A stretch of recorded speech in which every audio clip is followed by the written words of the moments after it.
YouTube posts creator's video without credit.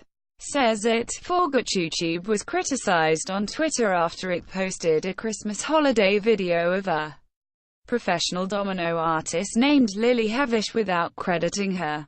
People rip off my work every day and it's honestly saddening to see this happen by YouTube itself, Hevish said. YouTube later tweeted, "Our mistake, we forgot to credit Lily Hevish for this video."